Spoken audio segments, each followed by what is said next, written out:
Je souhaite la bienvenue à toutes les personnes qui participent à cette conférence du cours d'autoconnaissance. Aujourd'hui, nous allons étudier un thème de la plus haute importance. Nous allons parler de la manière de contrôler les pollutions nocturnes et les chutes sexuelles. L'objectif de ce thème est d'analyser certains aspects qui nous empêchent d'atteindre la chasteté parfaite. Cette conférence s'adresse donc à celles et ceux qui ont déjà commencé à comprendre la valeur de leur énergie sexuelle et qui aspirent sincèrement à vivre la chasteté. Une personne qui ne cherche pas encore à administrer cette énergie avec sagesse, ou qui n'a pas compris sa véritable importance, ne tirera que peu de bénéfices de cet enseignement. Mais si nous comprenons déjà que notre énergie sexuelle est la source de notre puissance et que c'est en elle que réside le potentiel de parvenir à l'illumination, alors nous trouverons ici des indications très précieuses afin de ne plus jamais perdre cette énergie et de pouvoir atteindre enfin la chasteté parfaite. Il est fondamental de valoriser et de protéger notre énergie sexuelle, car il s'agit d'une force créatrice. Lorsque nous apprenons à l'utiliser de manière consciente et correcte, nous pouvons créer nos corps existentiels. Ces corps nous permettent d'éveiller la conscience dans toutes les dimensions de la nature, c'est-à-dire de régénérer les corps physiques et vitaux, et de créer les corps astral, mental et causal. C'est ainsi que nous devenons capables d'incarner l'âme humaine. Apprécier notre énergie sexuelle signifie comprendre que nous ne devons permettre à aucun défaut psychologique de nous la voler, et que nous devons cesser de créer de nouveaux moi ou défauts psychologiques, lesquels naissent lorsque l'énergie sexuelle est expulsée par l'orgasme et l'éjaculation. Lorsqu'une personne entre sur le chemin de la régénération, elle commence à travailler sur elle-même afin d'abandonner les habitudes qui conduisent à l'expulsion de l'énergie sexuelle, telles que la masturbation et les pratiques sexuelles ordinaires. Toutefois, pour parvenir réellement à la chasteté parfaite, il est également indispensable de cesser toute perte d'énergie à travers les pollutions nocturnes et de travailler avec sérieux afin qu'il n'y ait plus de chute sexuelle lors des relations avec le ou la partenaire. Étudions maintenant les facteurs qui conduisent aux pollutions nocturnes et aux chutes sexuelles. Clarifions tout d'abord ce que l'on entend par pollution nocturne. Une pollution nocturne est la perte ou l'écoulement de l'énergie sexuelle créatrice pendant que nous dormons. Nous savons que lorsque nous dormons, le corps astral devient actif. Si, dans le monde astral, l'énergie sexuelle est stimulée à travers une expérience ou un rêve érotique, les sensations vécues dans le corps astral produisent des vibrations qui se transmettent au corps physique par le cordon d'argent. En conséquence, l'énergie sexuelle est expulsée du corps physique, ce que l'on appelle communément un rêve humide. Ces expériences ont tendance à se produire plus fréquemment et avec plus d'intensité chez les personnes célibataires. C'est pourquoi il est extrêmement important de travailler sur les aspects que nous allons étudier aujourd'hui, afin d'éviter de perdre l'énergie sexuelle pendant que nous sommes en train de chercher un ou une partenaire stable du sexe opposé pour pratiquer le suprasexe. Que désignons-nous maintenant par chute sexuelle? Une chute sexuelle est la perte de l'énergie sexuelle au cours de la pratique de la transmutation sexuelle. Cela se produit chez des couples qui pratiquent déjà le suprasexe, qui travaillent à atteindre la chasteté, mais qui ne possèdent pas encore un contrôle suffisant de leurs organes sexuels, ni de leurs instincts, de leurs émotions et de leur mental. Pour cette raison, des situations peuvent se présenter durant la pratique sexuelle où l'excitation devient excessive et conduit à l'expulsion de l'énergie sexuelle. Il est donc indispensable d'éliminer le moi des pollutions nocturnes et le moi des chutes sexuelles, car ceux-ci sont constitués de nombreux éléments et détails qui nous empêchent d'atteindre la chasteté parfaite. La chasteté parfaite signifie ne jamais perdre notre énergie sexuelle, quelles que soient les circonstances. Dans cette conférence, nous allons étudier plusieurs aspects. Nous analyserons les facteurs psychologiques qui nous conduisent à perdre l'énergie à travers les pollutions ou les chutes, étant donné que la majorité des pollutions nocturnes ont des causes psychologiques. Nous examinerons également des questions liées aux attaques pouvant provenir de la loge noire. Dans cette partie, nous étudierons des phénomènes tels que la paralysie du sommeil et les attaques de sorcières et de sorciers à travers la 4e dimension et pendant les rêves. Nous prendrons aussi en considération certains facteurs externes susceptibles de nous influencer. Et enfin, nous aborderons des aspects liés spécifiquement à la pratique du suprasexe. Parmi les facteurs psychologiques qui nous conduisent à perdre l'énergie sexuelle à travers les pollutions nocturnes ou les chutes sexuelles, nous trouvons les impressions. Tout au long de la journée, nous recevons une quantité incalculable d'impressions de toutes sortes. Les impressions pénètrent en nous par les 5 sens, la vue, l'ouïe, l'odorat, le goût et le toucher. Par exemple, lorsque nous voyons, entendons, sentons, goûtons ou ressentons quelque chose de nature luxurieuse, quelque chose qui éveille ou stimule la luxure en nous. Ces impressions activent nos centres d'énergie de manière négative, car lorsqu'elles entrent en nous, nos défauts psychologiques commencent immédiatement à réagir. Ils produisent des émotions, des sensations, des projections mentales et un dialogue intérieur. À travers ces impressions non transformées, les défauts se nourrissent et contaminent notre énergie sexuelle. Les impressions peuvent être transformées lorsque nous sommes en état de vigilance, lorsque nous nous observons nous-mêmes et que nous nous souvenons de nous-mêmes. Mais si nous nous distrayons et baissons la garde, il n'y a plus personne en nous pour transformer l'impression, et l'identification se produit immédiatement. Dès que nous remarquons qu'une impression externe a activé notre centre sexuel, nous devons demander à notre Mère divine d'éliminer le défaut psychologique qui s'est réveillé en nous à travers cette impression. Par exemple, si je vois une personne qui m'attire et que, en m'observant, je découvre des réactions dans mon centre sexuel, je juge immédiatement chaque détail qui s'est manifesté en moi et je demande: Mère divine, élimine ce défaut. Et je fais cela pour chaque détail que je découvre. Il en va de même lorsque l'impression entre par l'ouïe, par exemple en écoutant de la musique aux paroles sensuelles, en entendant des sons qui stimulent la luxure, ou encore en recevant des compliments sur notre apparence physique. Si nous sommes attentifs et en auto-observation, nous constaterons que ce que nous entendons provoque également des réactions de nos défauts psychologiques. La même chose se produit avec les odeurs, les saveurs et les sensations perçues par la peau ou le corps, comme un contact, une étreinte, une vibration ou tout autre stimulus qui active notre centre sexuel. Si nous ne travaillons pas sur ces impressions en éliminant immédiatement les défauts qui réagissent à travers les émotions, les sensations, les tensions et les pensées, ces impressions restent emmagasinées dans notre psyché. Ensuite, nos défauts les utilisent dans le monde astral pour nous faire nous identifier, ce qui nous conduit à perdre l'énergie sexuelle pendant le sommeil. Dans le plan astral, ces impressions prennent forme et deviennent des scènes et des situations, produisant des rêves érotiques ou des expériences intenses au cours desquelles nous perdons l'énergie sexuelle. Ces impressions nous affectent également lorsque nous pratiquons le suprasexe avec notre partenaire, car elles reviennent à l'esprit pendant la pratique, nous distraient et provoquent une excitation excessive. De plus, si nous nous identifions à ces impressions et permettons à notre énergie sexuelle de s'activer durant la journée, alors, au moment de la pratique du suprasexe, cette énergie sera déjà contaminée et lourde. Pour cette raison, il devient très difficile, voire impossible, de la faire monter le long de la colonne vertébrale. Il est donc essentiel de réfléchir profondément à la nécessité d'abandonner les habitudes qui nous exposent constamment à une multitude d'impressions. Par exemple, l'usage excessif d'Internet, des réseaux sociaux et des plateformes vidéo conduit de nombreuses personnes à se bombarder continuellement d'impressions qu'elles ne transforment jamais. Toute impression qui n'est pas transformée peut, tôt ou tard, conduire à des pollutions nocturnes ou à des chutes sexuelles. Parmi les aspects psychologiques que nous devons également prendre en compte, il y a les identifications. Lorsque nous recevons une impression et que nous ne la transformons pas par la mort psychologique, mais que, au contraire, nous l'alimentons, cette impression devient une identification. Cela se produit parce que nous nous identifions avec le défaut qui a réagi en nous à la suite de cette impression. Nous nous identifions à un défaut psychologique lorsque nous lui accordons de l'attention, du temps et de l'énergie. Dans la vie quotidienne, nous avons tendance à nous identifier à de nombreuses choses. Il est facile de l'observer. Une personne peut rapidement s'identifier à la colère, à la luxure, à la cupidité, et ainsi de suite. On peut s'identifier à la luxure à cause d'une jupe aperçue dans la rue, de la forme de certaines jambes, de la poitrine d'une personne, de ses yeux, de son visage, ou simplement de ses cheveux. On peut aussi s'identifier à l'alcool, à l'excès de nourriture et à bien d'autres désirs.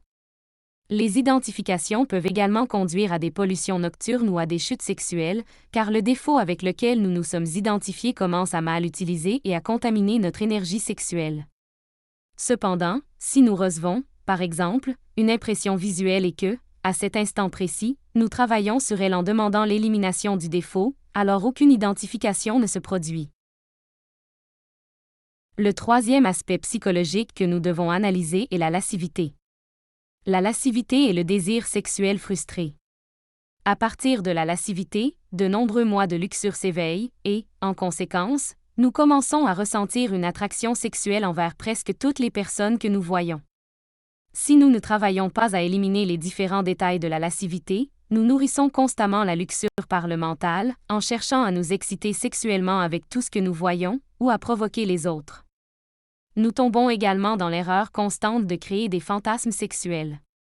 Le problème est que nous cherchons inconsciemment à satisfaire ces fantasmes pendant nos rêves érotiques, ce qui conduit aux pollutions nocturnes. Toute personne qui souhaite sincèrement atteindre la chasteté doit éviter les impressions qui alimentent la lascivité. Il est nécessaire de travailler avec discipline, en observant et en éliminant tout désir sexuel frustré, ainsi que ses manifestations émotionnelles, mentales et sexuelles. Cette frustration permanente nourrit tous les défauts de luxure en nous et active continuellement l'énergie sexuelle, laquelle peut ensuite provoquer une chute sexuelle lors de la pratique du suprasexe ou une pollution nocturne pendant le sommeil. Le quatrième aspect psychologique auquel nous devons prêter attention pour mettre fin aux pollutions nocturnes et aux chutes sexuelles concerne les détails luxurieux. Il existe de nombreux petits détails de luxure qui apparaissent en nous au cours de la vie quotidienne. Parfois, ils semblent insignifiants et nous n'y accordons pas beaucoup d'importance, pourtant ils nourrissent eux aussi la luxure. Un exemple simple est le fait de flirter avec une autre personne. Même dans cette situation apparemment anodine, de nombreux détails de luxure s'expriment dans tous nos centres intérieurs, et ce sont précisément ces détails qui nous conduisent à perdre l'énergie sexuelle. Dans la conférence 43, nous avons parlé en profondeur de ces détails luxurieux. Si nous aspirons réellement à la chasteté, il est indispensable d'établir une discipline quotidienne consistant à éliminer chaque détail de luxure qui apparaît en nous dans la vie de tous les jours, et à méditer sur les éléments luxurieux que nous avons nourris au cours de cette existence. Rappelons-nous que la seule manière d'acquérir le pouvoir d'éviter la perte de l'énergie sexuelle, qu'elle soit volontaire ou involontaire, est d'éliminer la luxure de l'intérieur de nous-mêmes, car la luxure est notre plus grande faiblesse. Il existe encore d'autres aspects que nous devons étudier, car eux aussi peuvent provoquer la perte de l'énergie sexuelle créatrice. Parmi ces aspects, il est nécessaire de souligner les attaques pouvant provenir de la loge noire.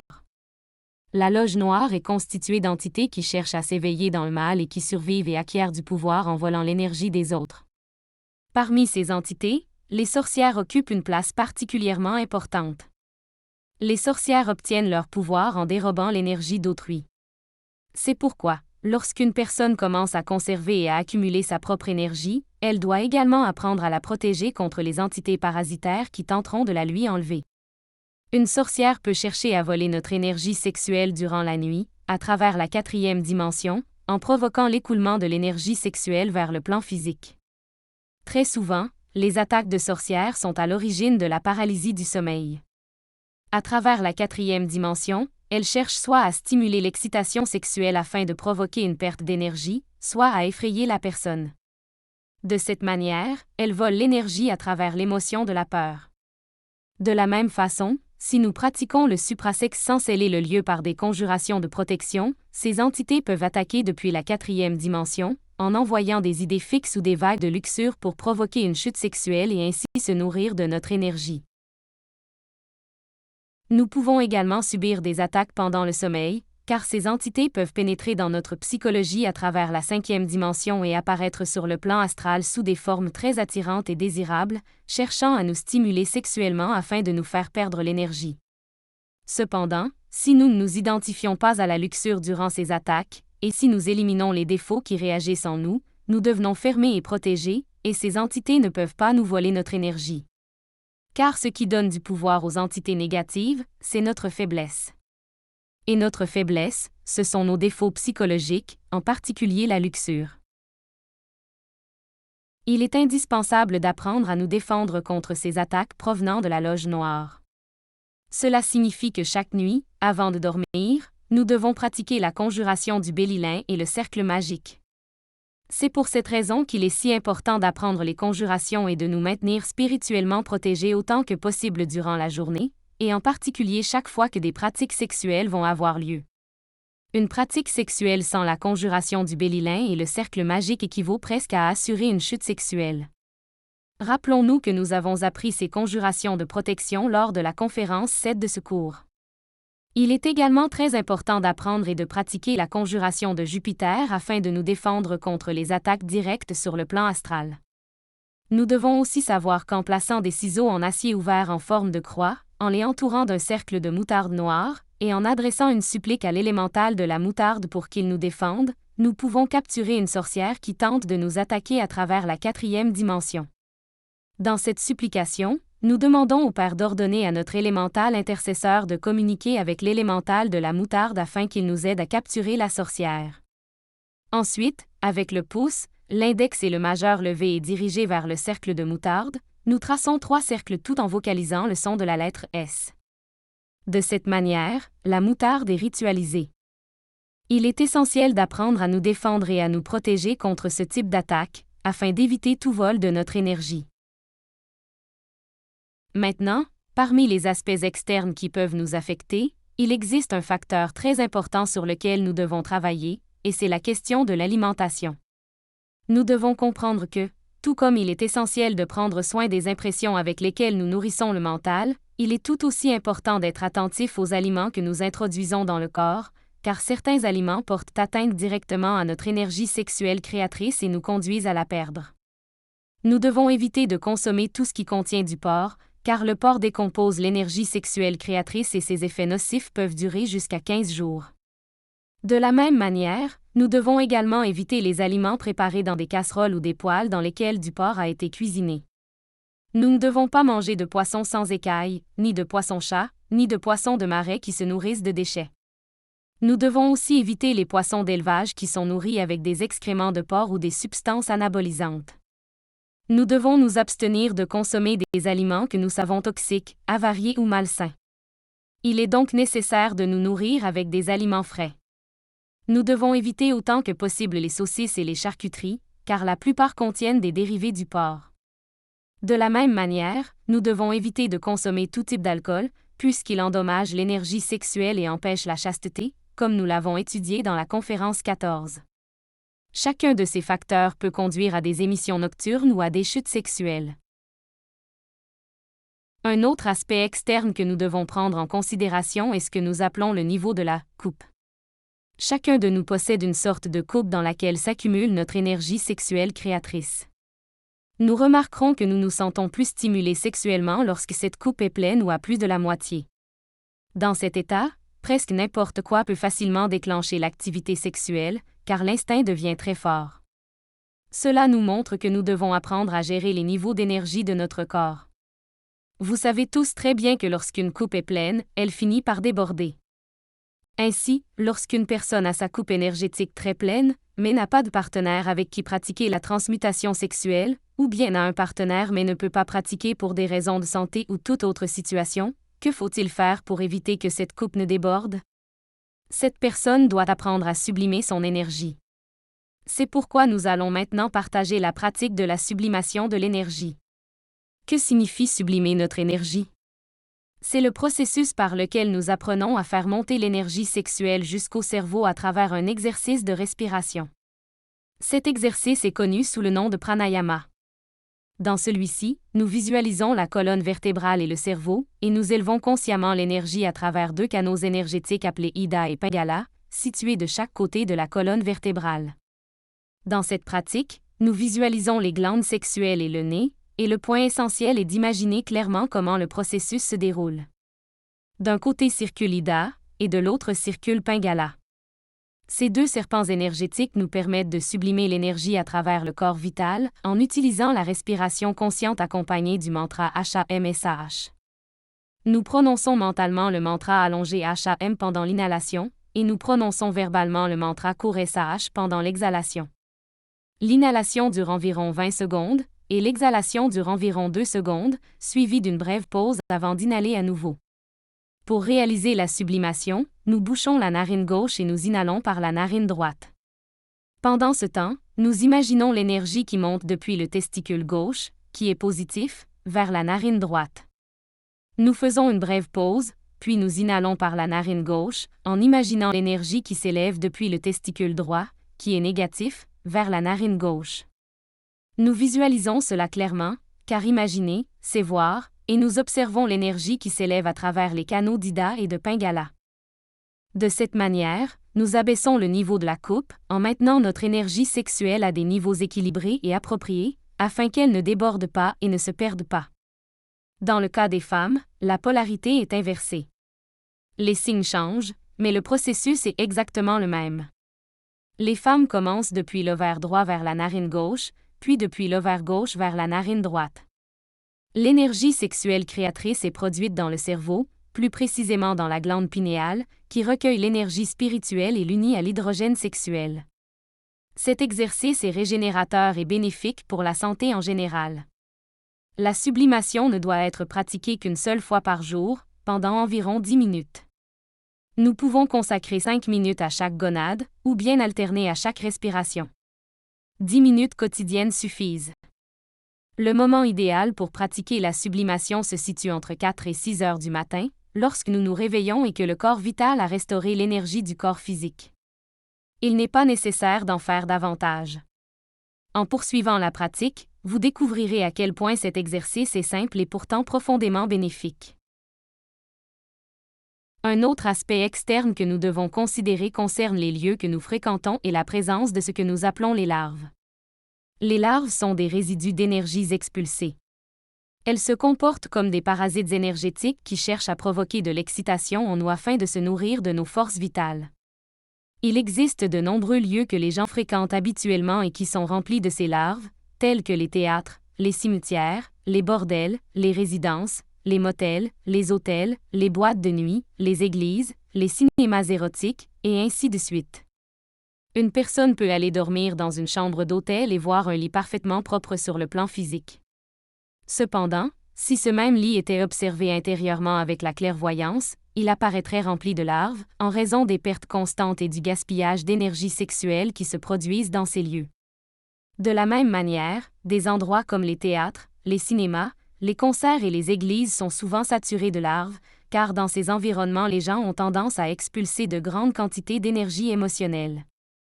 Les cimetières, où les corps sont en décomposition, sont des lieux que nous devrions toujours essayer d'éviter. Ils sont remplis de larves, et lorsque nous les visitons, ces larves s'attachent à notre corps vital et commencent à absorber notre énergie. Une mesure pratique simple consiste à placer une petite pincée de soufre à l'intérieur de nos chaussures. Le soufre empêche les larves de remonter le long du corps et d'atteindre notre chambre. Il est toujours conseillé d'éviter ces lieux. Toutefois, si pour une raison quelconque nous devons nous rendre dans l'un d'eux, il est bénéfique de nous purifier ainsi que notre environnement en utilisant la croix gammée en mouvement. Cette purification s'effectue en traçant le symbole de la croix en mouvement, ou swastika, avec du soufre sur un carreau, puis en brûlant ce soufre avec de l'alcool. Cette croix en mouvement représente la force sexuelle. Il est très important de la distinguer de la swastika nazie, qui tourne dans le sens opposé et possède une signification totalement différente. Pendant que le soufre brûle, nous devons garder les fenêtres ouvertes afin que l'espace soit correctement ventilé, et nous devons quitter temporairement le lieu pour ne pas inhaler directement les fumées du soufre. Une fois la combustion terminée, le soufre restant est simplement jeté.